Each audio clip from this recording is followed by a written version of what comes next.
On a quiet morning in the winter of 1978, millions of Americans woke up expecting an ordinary day. Parents prepared for work, children got ready for school. The roads were busy, just like any other winter morning. No one knew that, within hours, everything would change. The snow fell, then the winds came, and what followed would leave entire cities frozen. But this wasn't just one storm. 10 days apart, two powerful systems would strike, turning an already brutal winter into something far worse. By the time it was over, more than 160 lives had been lost. Tens of thousands of homes were destroyed, and parts of the country would never forget what they had endured. So how did it get this bad? And why were so many people caught completely off guard? This is the story of the winter that broke America. Great Blizzard of 1978, January 25th to 27th, the making of a monster. To understand how it all went wrong, you have to go back a few days earlier.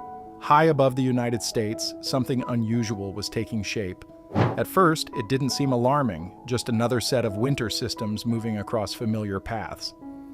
But on January 24th, meteorologists noticed something different. On their maps, two separate storm systems were forming at the same time. One was building over the Gulf, warm and heavy with moisture. The other sat over the upper Midwest, cold and steady. Normally, two systems like this might pass without incident. Storms like these had come and gone before, but this time they weren't alone. Far above them, in the upper atmosphere, two powerful jet streams were shifting. One surged down from the Arctic, fast, bitter, and unforgiving. The other pushed north from the subtropics, carrying warmth and energy. Somewhere over the central United States, they met. What happened next was invisible to the people below, but it changed everything. The winds intensified, energy moved between them, and the system drifting over the Gulf started to transform. It didn't just grow, it deepened rapidly. What followed was what meteorologists call bombogenesis, a bomb cyclone, a monster storm. But this storm didn't just meet that threshold, it shattered it. In just 24 hours, its central pressure plunged far beyond what most forecasters had ever seen. What had once been an ordinary winter system was now something far more dangerous. This wasn't a storm, it was a monster storm exploding northward through West Virginia, Ohio, and straight into the heart of the Great Lakes region. Also, tornadoes erupted in Virginia, and thundersnow moved across the Ohio Valley.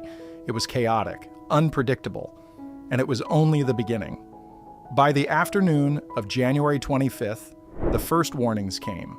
For the first time in history, the National Weather Service issued a blizzard warning for the entire state of Indiana. Forecasters could see the signs. They knew this storm was different, but even then, no one fully understood just how bad it would become. And by midnight, it arrived fully. The strike. Thursday, January 26, 1978. Morning broke over the Midwest, but there was no dawn, just white. By the time most people opened their eyes, the storm had already taken hold. Winds in Cleveland were gusting past 80 miles per hour. In Indianapolis, the wind chill had fallen to a staggering negative 51 degrees Fahrenheit. And over Mount Clemens, Michigan, atmospheric pressure dropped to levels rarely seen outside of hurricanes. This was no ordinary winter storm. But it wasn't just the cold or even the snowfall. It was the wind that changed everything. It took the falling snow and reshaped it, lifting it, driving it, stacking it into massive drifts that swallowed everything in their path. Across Ohio, Indiana, and Michigan, snow piled 15 to 20 feet high. Homes disappeared beneath it. Entire neighborhoods became unrecognizable. Roads vanished. Landmarks were erased. And within hours, the region was brought to a standstill. For the first time in history, the Ohio Turnpike shut down completely. Every mile closed. In Indianapolis, the international airport went dark for 3 straight days. Travel became impossible, and movement stopped. And then came the scenes people would never forget. Across Michigan, tens of thousands of cars sat frozen in place along highways. Many were left exactly as they had been, doors open, engines dead, keys still in the ignition. Their owners had abandoned them. forced to flee on foot through blinding snow and hurricane-force winds. Emergency services buckled under the pressure. Doctors couldn't reach hospitals. Police broadcasts turned desperate, calling on civilians with snowmobiles to help transport the sick and injured. In some areas, rescuers moved through the storm on skis, searching for anyone still trapped. People did what they could, but the storm kept taking. In Ohio alone, dozens lost their lives. Across the region, the number continued to rise, from victims of exposure and heart attacks to people stranded in their cars as the cold closed in around them. By the time the storm finally loosened its grip, the scale of what had happened was becoming clear. This wasn't just another blizzard. It would go on to be ranked among the most severe winter storms ever recorded in the United States. Its impact is unmatched in states like Ohio, where it remains the worst on record. And just as the country was still recovering, another storm was already on the way. The Nor'easter. February 5th to 7th, 1978, February 5th, Boston 7:13. Snow fell, and at first, no one panicked. New England had already endured a brutal January. Just 2 weeks earlier, a storm had buried parts of Massachusetts under nearly 2 feet of snow, but life had gone on. So that morning felt familiar.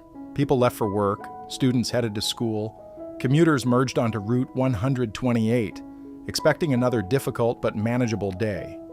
That decision would trap thousands of them for days. Overnight, a low-pressure system had formed off the coast of North Carolina. It pushed north, pulling in warm, moisture-rich air from the Gulf Stream. At the same time, a mass of Arctic air remained locked over New England, cold and unmoving. By the time the system reached the waters off New Jersey, it intensified rapidly. 3 powerful forces had come together: cold air, warm ocean moisture, and a strengthening low-pressure system. Under normal conditions, a storm like this would continue northeast and fade into the Atlantic. But this one didn't move. It stalled. Just south of New England, the storm stalled and spun in place. Hour after hour, it fed on Atlantic moisture, sending relentless bands of snow back over the same towns and cities. A typical nor'easter might last half a day. This one continued for more than 30 hours, and by midday on February 6th, the region was in crisis. Around Boston, Route 128 became a frozen parking lot. Thousands of cars and hundreds of trucks were stranded along a single stretch of highway. Emergency crews moved from vehicle to vehicle, trying to reach those trapped inside. Some never made it out. In some cars, people stayed with their engines running to keep warm until the exhaust pipes became buried in snow. Carbon monoxide slowly filled the vehicles, silent and invisible. Rescuers would later find drivers still in their seats, as if they had simply fallen asleep, unaware of what was happening. In Connecticut, Governor Ella Grasso abandoned her own car on the highway and made her way on foot to the Hartford Armory to coordinate emergency operations. In Massachusetts, Governor Michael Dukakis was on the radio as the storm intensified. He stayed on air, directing response efforts in real time and urging residents to stay off the roads. In neighborhoods across Boston, people opened their front doors only to find a wall of snow where the street used to be. Some had to climb out of second-floor windows just to reach the outside. Along the coast, a different kind of disaster was unfolding. The storm had formed during a new moon, when tides were already at their highest. As the system stalled offshore, powerful waves built on top of those elevated waters. The ocean began to rise. Along the Massachusetts coastline, storm surge pushed water far beyond its normal reach. Waves battered homes and shattered seawalls that had stood for generations. Entire neighborhoods were flooded as the Atlantic forced its way inland. In places like Revere, the coastline disappeared beneath the water.